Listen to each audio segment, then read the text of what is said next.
we were losing our languages and losing our cultures. So we started the first ever state-funded language preservation program so that each tribe, through a government-to-government relationship with their self-determination, can say, this is the best way to make sure that our youth understand what our elders understand. We're fortunate that we have 7 tribal colleges, and no one should have to leave their community to get a good job or a better life. So we started the first in the country. We have 5 to 7 apprenticeship programs set up, not unlike your HVAC program here, but jobs where we know that our Native American brothers and sisters can stay at home along the way and get a good job and hopefully have a better life. Missing and murdered Indigenous women impacts my state in a way, and I understand that right now you have people out looking for someone who's been gone for 4 years. Well, Native Americans are 7% of my population. 11% of my school-age kids. It's 25 to 30% missing in our state is Native American. So even with a very Republican legislature, we got 4 or 5 bills through this time to finally address this epidemic of missing American Indigenous women.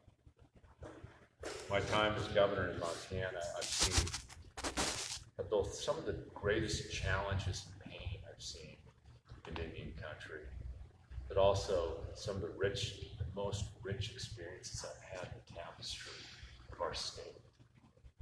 Has really been informed by our Native American cultures. There's often a misunderstanding, like we had an issue of, well, it's hard to get a business going in Indian country because in Montana, all that land is held in trust. So we started a Native American collateral program so that we'll provide the collateral if you start a business, because you can't put up your land for it. We haven't had one default the whole time we've done it. And microloans. And finally, this legislative session, we got through that. So in my conference room, the governor's reception room, the flags of our Indian nations have always been there. But they're now going to be also in front of our state capitol right next to the U.S. in Montana.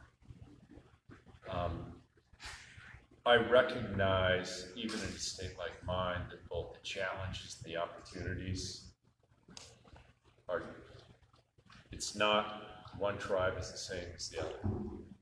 And in part, why I wanted to be here is both answer questions and hear from you all what the challenges and opportunities of Indian country in Iowa are. I really appreciate you taking time for me to be here. And on my first trip to Iowa, it was important for me to get to see the rich culture, to go through your museum, to get to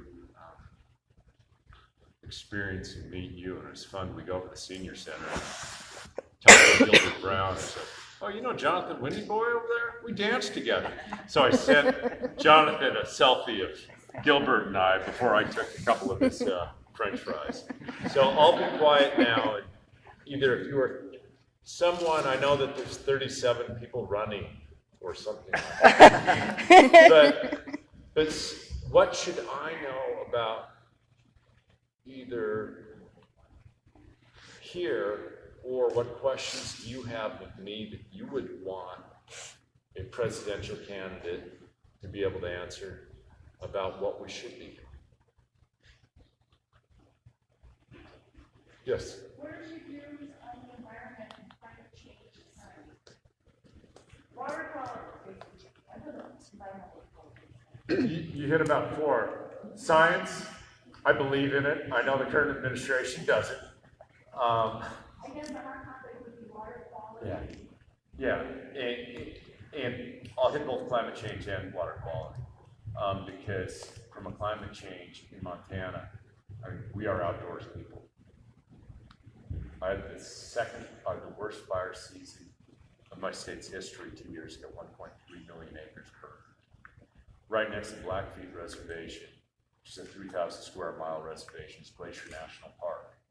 get there soon because the glaciers are melting.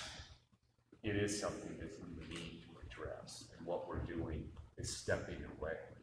When we step out of the Paris Accords, as an example, what you're doing is global leadership. The U.S. can't do it alone, so we have to address it.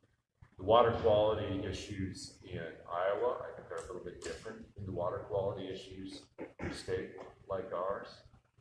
The farmers and ranchers that I know are also the best conservationists, if you will, because they want to preserve land to pass on to the next generation.